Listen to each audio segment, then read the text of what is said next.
Hi,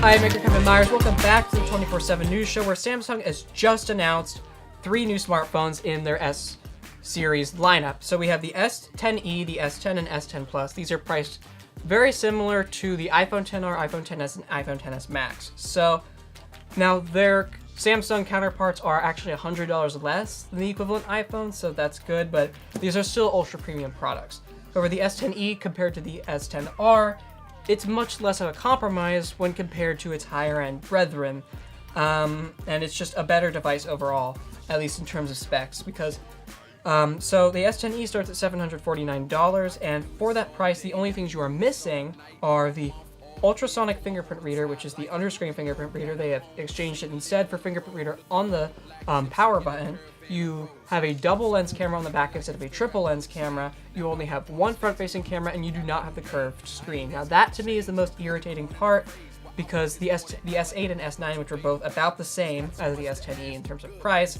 did have the curved screen, so they're kind of taking something away from you. I found that a little bit irritating, but I mean, I guess they have to differentiate it somehow.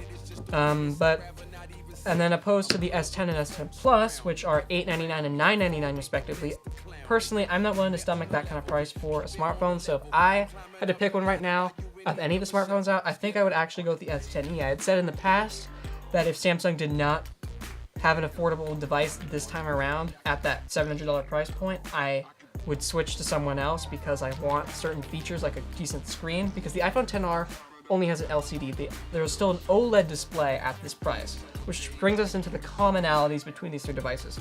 OLED screens, minimum of 2 rear cameras, 3 on the S10 and S10 Plus, 2 rear cameras on the S10 Plus only, or 2 front-facing cameras on the S10 Plus only. They all have a camera cutout instead of a notch or increased top and bottom bezels. They all have at least 8 gigs of RAM, 10 gigs in the case of the S10 and S10 Plus. They all run the new One UI operating system from Samsung, which is very boring, but it's better than all the previous versions of their skin.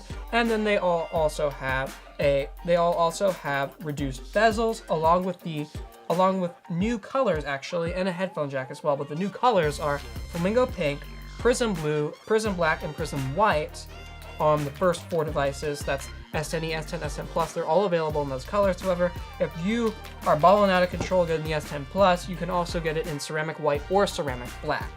And that's pretty much it for the S10.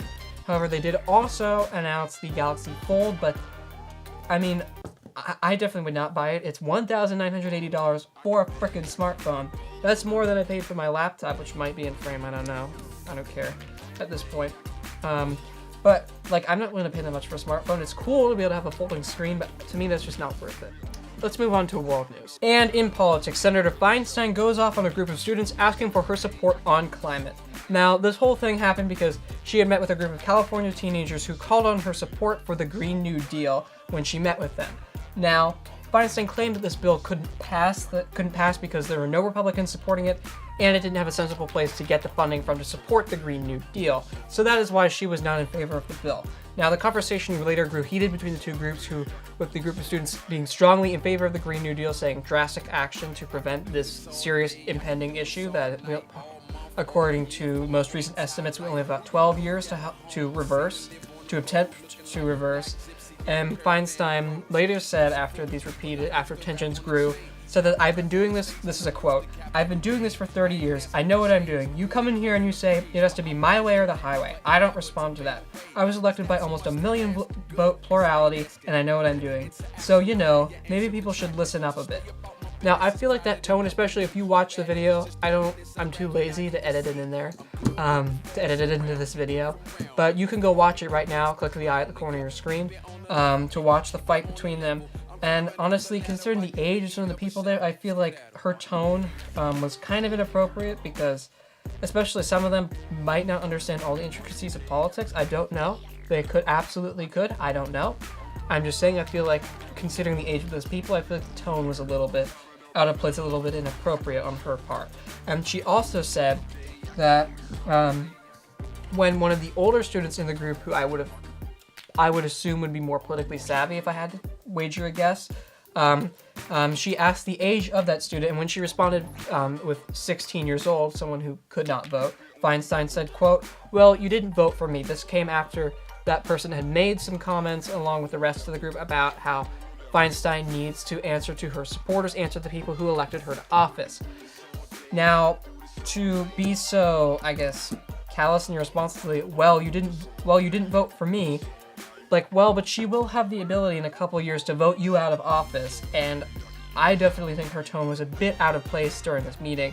Now, of course, there was tension on both sides, and again, I'm not saying anything, but there's, some of the younger students, some of the middle schoolers who were in that group may not have had as much political knowledge as some of the older students or as Feinstein. But either way, again, they're children. Maybe let's try to, I don't know, they have to deal with enough BS, I'm sure, from their friends that age. I don't know, you should take a more professional, less antagonistic tone when you're talking to your constituents who are also minors. Anyway, that's it for watching the 24/7 News Show. Like, dislike, comment below. Again, just don't be hateful, and we won't delete your comments or block you. And thanks for watching.